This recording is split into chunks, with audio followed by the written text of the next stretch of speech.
I've been talking to and meeting with Ernest Marshall, who's our keynote speaker and actually a dear friend, because the GE culture, where everyone at GE understands that culture, where they have incorporated what it is to be a GE employee into their souls. I said, how do you do it at GE? Because I need to do that in Cincinnati Public Schools. So over the past several years, I have been meeting with Ernest, picking his brain, and talking to our other GE, Pat Zerby and Amy Sand, our other fabulous GE folks who have been just so helpful over the years. And I said, so this year, when we were looking for a keynote speaker, I said, Ernest, would you do it? Because it's the culture piece I feel we need to work on, and GE has that expertise.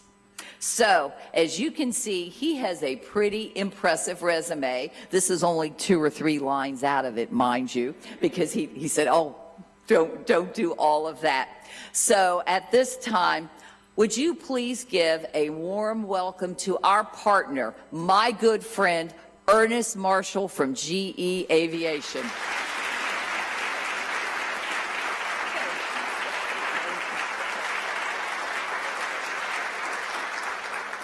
Is this working? What's up, CPS? I will never be tethered to a podium. That's just not my style. So, you know, and I wish I had known, because I would have brought some kids with me, because that's when you really applauded, your face woke up, you know, and I can, whatever you need me to do, I'll do that as well. So, everybody happy? Okay, here's what I want you to do today. I want you to tell your face that while you're looking at me. I want everybody smiling. Is this a kickoff? Are you excited for another year? All right. So first of all, I want to say, on behalf of, we've got Pat and Amy who do, they do all the work, let's be honest. I'm the mouthpiece. But the partnership we have with CPS, over 10,000 volunteer community hours, 4,000 of those, 14 annual hours in Greater Cincinnati, STEM, career and life cycle development, tutoring, college prep, leadership development, in some great school, Aiken, Evanston, and there's many more. But I just want to thank you for your commitment and our shared collaboration together to make CPS world class. And I think from what I saw here, because let me just tell you something. Mary said, get these people ready for the real world. I am real world. The Cincinnati children's folks that I met here are real world. You are impacting the future because you're sending well-educated young people into the real world. So thank you for what you do. Give yourself a hand. So look, I did a lot of research on this, and I can't even begin to understand. I mean, we were sitting here and I was getting educated on, I thought if you graduate, you graduate. And then they explained to me all the mechanics around graduation, and Mary talked to me about testing and all of those kinds of things. I'm not going to begin to try to touch that and cover that, because that's your game. What I'm going to talk to you about is change that Mary talked about in culture, but I'm going to do it in a way that's probably a little different than what you expected.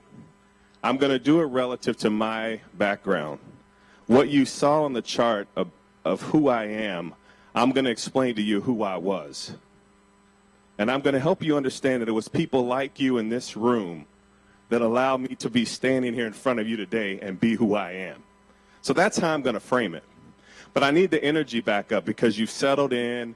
You're in uncomfortable seats. If you're up at the top, I can see it. So here's how we're going to get you warmed up. How many of you think your school's really good? Okay, good.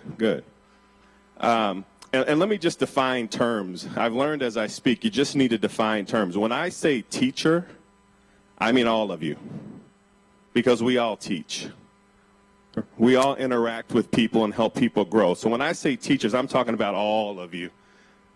So I can't thank you individually. Mary did that on the chart, but let's say that, okay? So here's what I want to do really quick.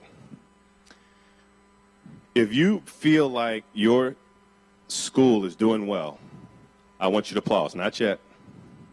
If you're in administration and you feel like you're doing everything you can to make CPS better, I want you to applaud.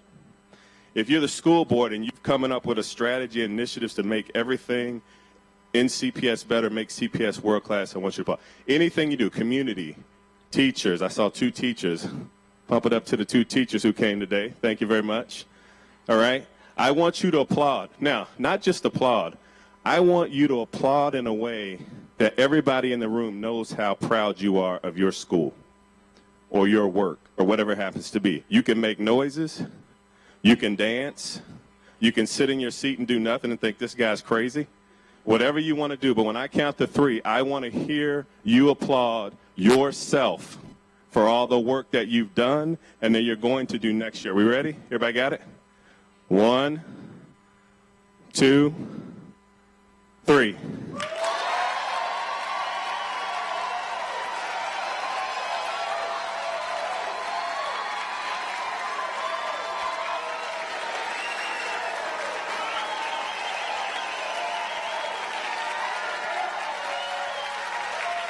That's what I'm talking about, CPS. That's what I'm talking about. There you go. That's what I'm talking about. There you go. There you go. That's what I'm talking about, CPS. Now, for a few of you that were not so moved, I promise you, I'm going to hook you in the end, okay? I've got something special for you.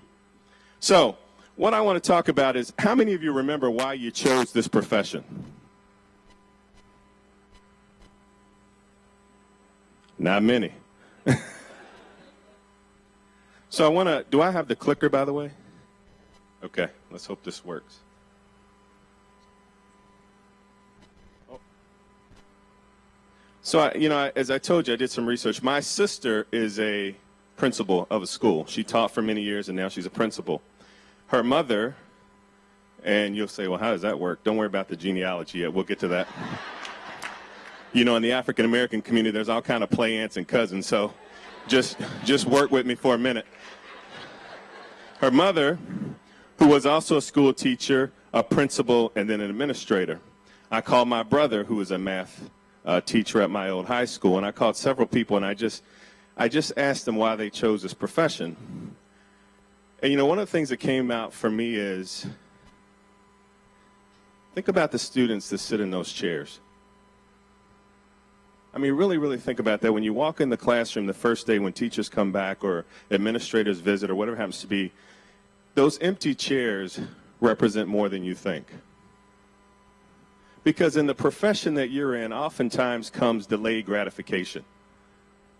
Because what I wish I could do is bring all of the graduates back and sit in those chairs in their respective professions. So you'd have doctors, lawyers, electricians, plumbers, woodworking people, all kinds of folks. And my question to you would be, would you teach them any differently? If you knew who they were going to be, not who they were, would you teach them any differently? See, that's the power I want to talk to you about today. Because you don't know. But you have an awesome power and responsibility to shape and mold those people so that when they do come back, you will have had a hand in that. That's the beauty of what you do.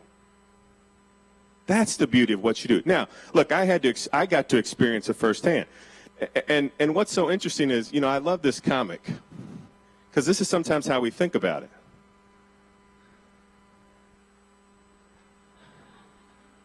Give me some love on that one. That was pretty good. Yeah, give me some love on that one. But you think about in class, don't you have different kinds of people?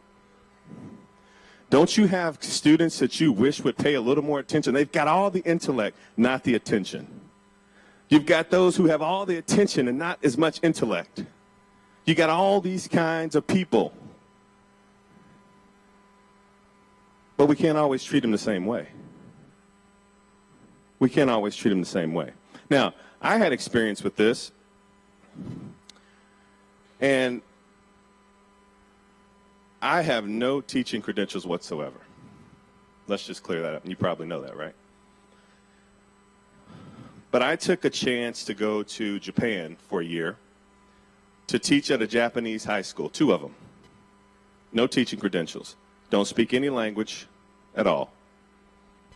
But for me, and we'll get into this later, this was the opportunity for me to extend and visit outside of the United States. I haven't done that before. And we'll get into why that was a little bit later as well. But I got to tell you, they dropped me off in this little Japanese town after parading me through Tokyo, which is really active and lively, and people speak English, all the things that are important if you're visiting a country.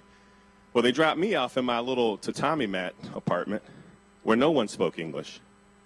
I didn't speak Japanese, and so it was quite a fun ride. Now, I remember the first day that the teacher asked me, Mr. Gucci-sensei said, Ernest, do you have your lesson plan? I said, yeah, I'm going to teach English. He said, but do you have a plan on how you're going to do it? I said, no, I really don't.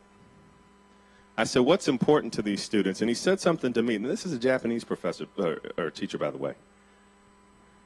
He said, Ernest, you just have to reach each one of them one at a time. I said, well, what do you mean? I'm going to do a lesson plan. I'm going to teach them all. And he said, you will, and some will sit back and not be active. Some will be very engaged. Some will be afraid. There will be all kinds of people. He said, but the one thing you can do to help yourself is you can create a level of energy, care, and concern that's contagious in that room. And by the end, they'll be with you. Now, I tried that. This was one of my students who painted this portrait.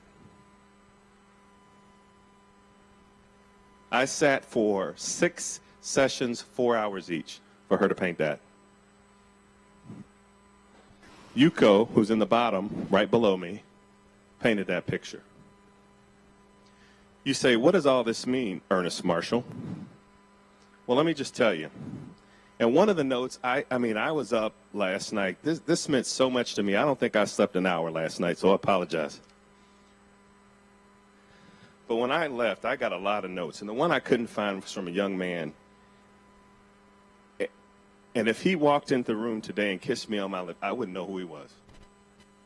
But let me tell you the spirit of what his letter said. You don't know me well, in his broken English, but you impacted my life in a major way. I always watched how you treated people, how concerned you were, and it motivated me. I'm making a commitment to learn English a lot better. I didn't know who he was. I sat on that plane coming back from Japan, and I was in tears for like 20 minutes. I impacted him. I impacted that young kid's life. I got this letter, and you know, this is the kind of English you get.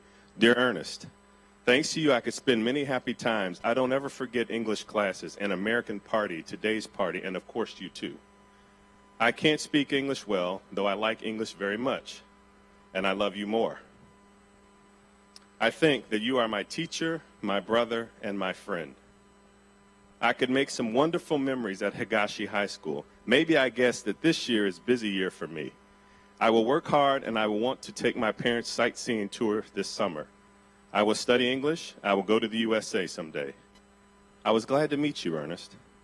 I remember your smile and your kindness forever. Don't forget me. Every kid that walks out of your room, every kid that walks into your room,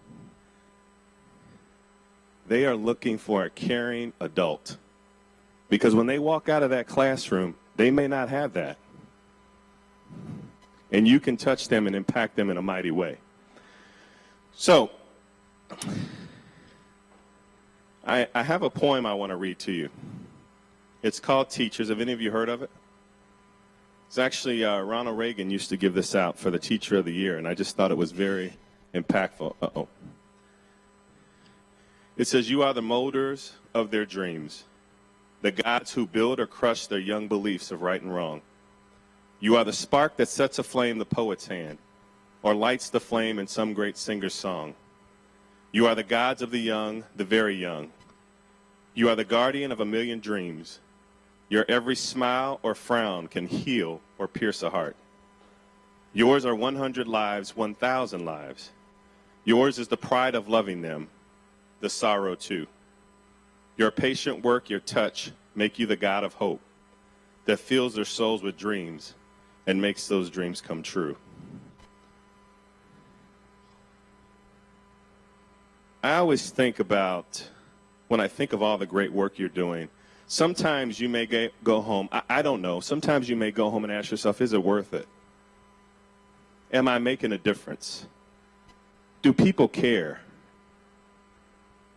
And I want to tell you today, affirmatively, from my seat in corporate America and my seat as a citizen of the world, absolutely yes. And I travel all over the world. So I just want to show you these two young boys in Africa. They have the same dreams as students that walk in your classroom every day. They don't have the same opportunity. They have the same dreams and not the same opportunity. If you were to give these folks the technology that you have, if they could embrace the change as quickly as you can, they would do it in a nanosecond. They would trade so much for what you have. And why do I know that? Because this picture here, because we always say, oh, we need more of this, we need more of that. And I'm not, look, I don't know. Maybe you do, maybe you don't. All I know is here, there are 900 students and 13 teachers. You didn't hear me. 900 students and 13 teachers.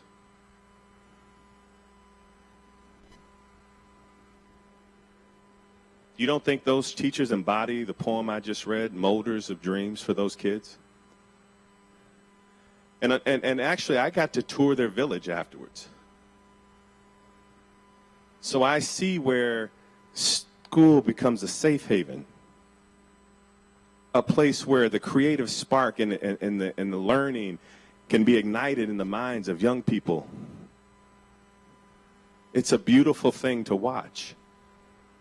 And we gave these teachers school supplies that you use in a week. And they thought that it was Christmas for the whole year. So I always bring myself back in stuff that I do when I'm working with youth or whatever it is I'm doing and say, look, it's tough, it's hard, but it's worth it. It's worth it for all of us. So there's the poem. Now,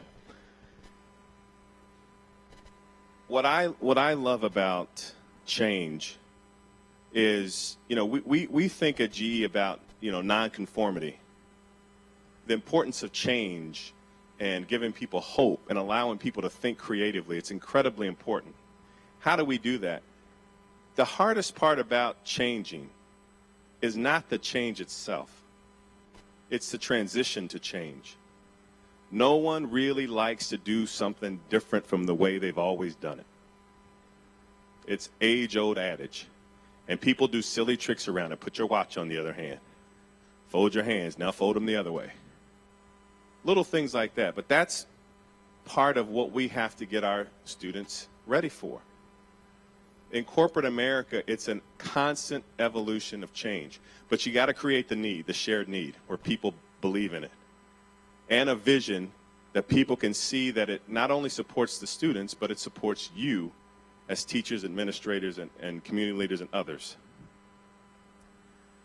We need people who are agile learners, creative thinkers, thirst for experimentation, and the courage to fail with the support from you to try it again. We've learned this in corporate America, actually recently, at least in GE, honestly. People say failure is not an option. I say without failure, where would we be? Without failure, where would we be?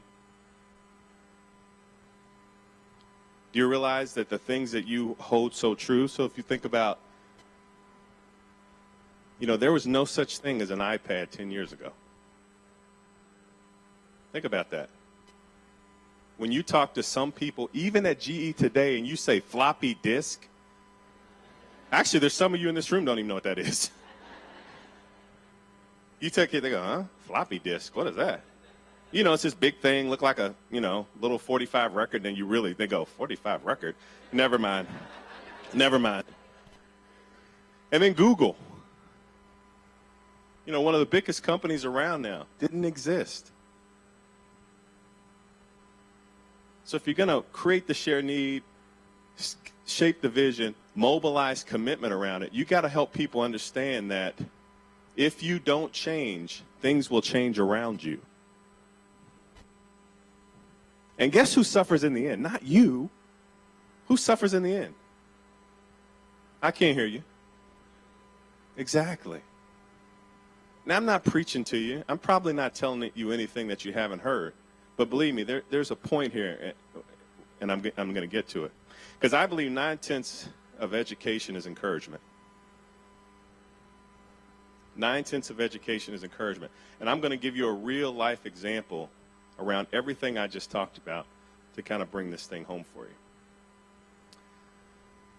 So I think 3 things need to happen. Whether you're teaching in school, whether you're working in corporate America, whatever happens to be, trust, respect, and rapport. Trust is the foundation. Because when I trust you, I become vulnerable with you, and I let my true self be heard. That's powerful, folks. Because guess what? We love vulnerability in others. It's hard for us to give it ourselves. But it's important. Respect speaks for itself, and rapport.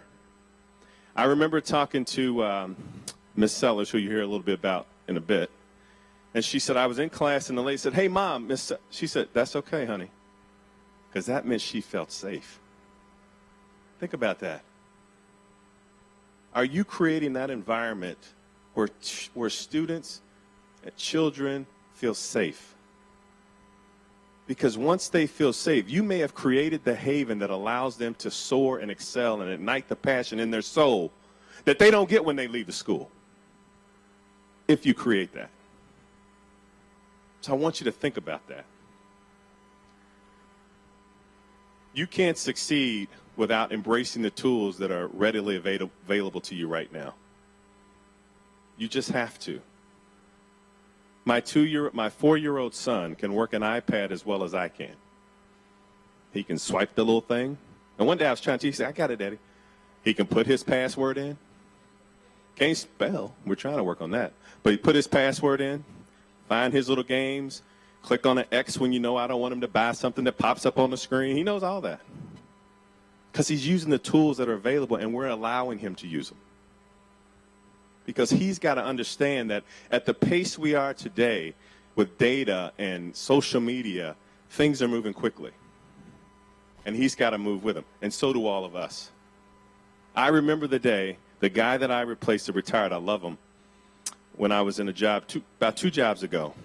And the laptop computer came out, and it was the demon to him.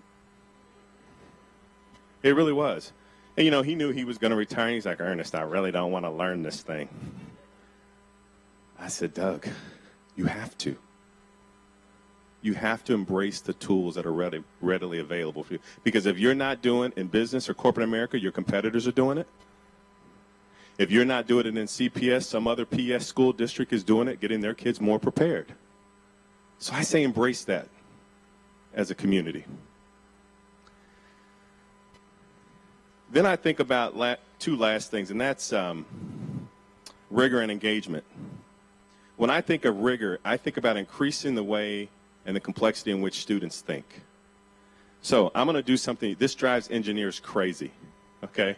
That's why I love it, because I work with a lot of engineers. Now, I'm not going to do it with you the way I do it with them, but I'm going to give you the lessons. So I'm going to tell you the story first of all. I always say it's a 17 camel exercise, and I want you all to be 17 camel thinkers. Because the way you teach, 2 + 2 equals, right. I got 99 problems, but you ain't. Okay. Watch me whip, watch me. Okay. All right. So you see how this game is played, right? All right. All right. I'm just making sure because, you know, we encourage our kids to be on Instagram and Snapchat and Facebook, but, you know, we don't always get them to put their face in a book. You hear me? Okay. All right. I'm just making sure you're still with me. So 17 camels, sad story. Man passes away. He wants to split it between his 2 daughters and son, and he wants to do it this way. This is what I give him. Right? Now, how many of you are math illiterate? Math literate. I'm the math illiterate. The math literate. Okay. I'd ask you, how do you do this? And everybody individually looks at that and says, that's not possible because 2 plus 2 equals, right? I got 99 problems and you ain't. But this doesn't work. This is change, people. This is rigor, changing the way you think. Why is that important? Let me tell you why. So we go through this and people want to impregnate one, half one, you know, it's 2 women and a guy, let the women win, get a guy last, you know, it's all that kind of stuff. But when I say rigor and creative thinking, here's what I'm talking about. You could borrow one, couldn't you? Now how does the math work? Now the half is what? Right? Now the third is what? And you can't use this, by the way, because this is cool. And the 9th is what? And what does that equal? And you do what with the other one? You give it back. Different kinds of thinking, people. 17 camel. Give it up for me because that was good. Give it up, right? I know. That was good. But if 2 plus 2 always equaled, and I got 99 problems and you ain't, if that's always the way we taught and think, we'll never get here. This is thinking differently, and that's what we need. That's what we need, and that's what you teach and provide each and every day. Okay? Now, let me tell you a little story about this boy I met. Parents had him at 17 years old. Parents divorced when he was 6. Had a brother that was 0, meaning just born. You know, I know y'all count in months. I count in years. Single mother raised him. Had moved around probably 7 times between 6 and 13 and was in 4 or 5 different schools. Now, be honest with me. You hate getting these students in your class, don't you? Be honest. See, I heard the laugh. They know, right? Chronic what? Put your word behind it. Gonna be late, not gonna study, not gonna do whatever they need to do. Gonna be in trouble, hadn't built friends, has no network. I'm sure mom works so the kids can have what they need. And you would be absolutely right in this case. But let me tell you what happened for me. Let me tell you what happened for me. Mr. Pennington in 5th grade said, you can be bigger than your situation. Miss Julie Proctor, who was a science teacher, said, Ernest, stand up. The intellect's there, the commitment's not. Mr. Greg Rose said to me, Ernest, you need to go to honors classes and get out of these easy classes because you have the ability to do better. Move up. Mr. Mick Hinton, Miss Harriet Baker, little bitty 4'2" African-American lady said, I'm going to watch you every day because I believe in you. You're going to make it. Teachers, administrators, you changed your trajectory. Not specifically you, but people just like you changed my trajectory. You ought to know that. I'm one person standing up here. There are thousands of them who have done that. And then Miss Margaret Sellers, and that's where I'm going to leave you with today, said to me, 10th grade history teacher, you are a smart kid. You can do much more than you're doing today. Basketball is not your way out. Your mind is going to be your way out. You're not the smartest kid out there. Now, that really hurt me. Let's just be real, because I thought I was it. The cat's meow for her. And even until she passed away, and I'm going to get to that, I said, I was the smartest one you taught. She said, no, you were the one I probably cared for the most, but you weren't the smartest. I actually know who that was, and he is smart. But I at least thought as a last wish I could get that. So, isn't it powerful when someone believes in you? Isn't it powerful? Do you remember when you went to school and someone believed in you? Because look, you can judge me for all you want, and I got plenty of faults. But I want everybody in here to take a video of their life. And if it's that clean and that good and nobody had to help you, God love you. But that ain't me. That is not my reality. Not my reality. I do a leadership experience on change because I want people, as I told you, to be vulnerable. I take them to Marion Correctional Institute of Prison because I'm on a board. And you talk about a transformational experience because inmates have nothing to lose. And they tell you straight up. We do this exercise where we plot out the lifeline. And guess what? I tell everybody, you're going to see more similarities than you see differences. And guess what? They made a bad choice because they didn't have a role model to help them.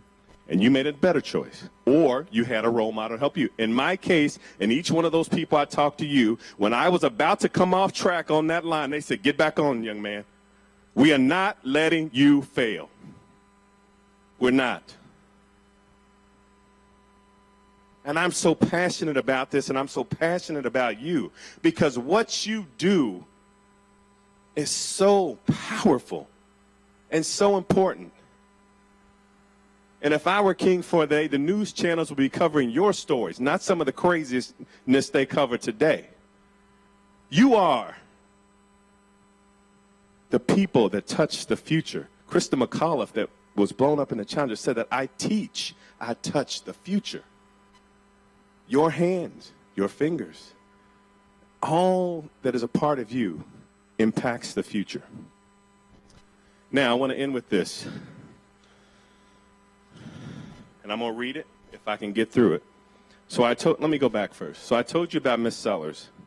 So in 10th grade, she kind of adopted me. I went through a lot of bad step-parent situations where I could have easily come off track.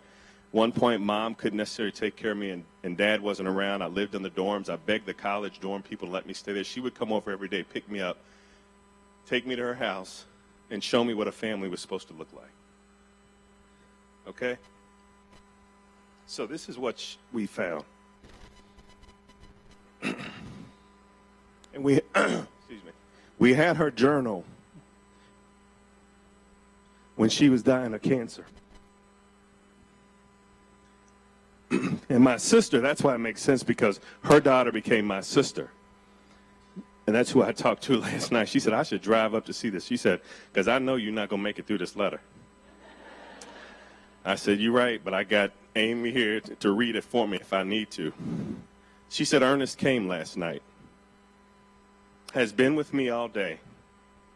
I saw the man who I met as a boy. I so love that little boy, but I equally respect the man. If I had any part in the success, I'm so honored. His visit has been medicine.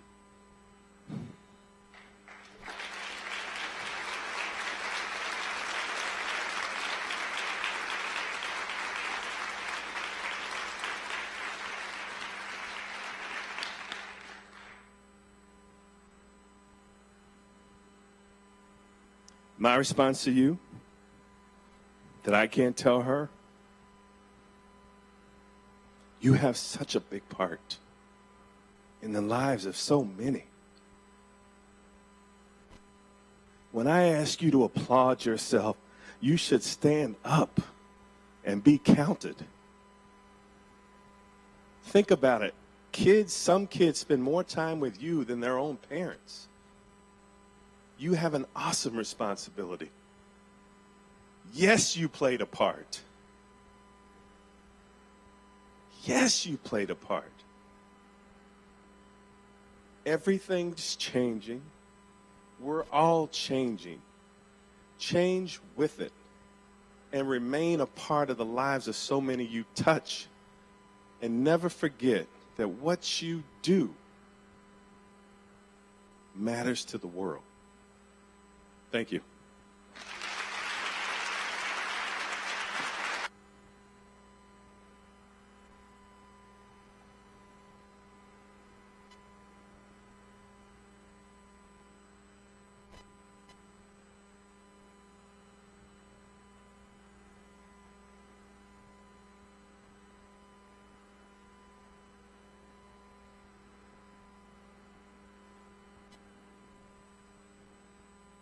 our friends at GE. Thank you so much. And now we have a 15-minute break.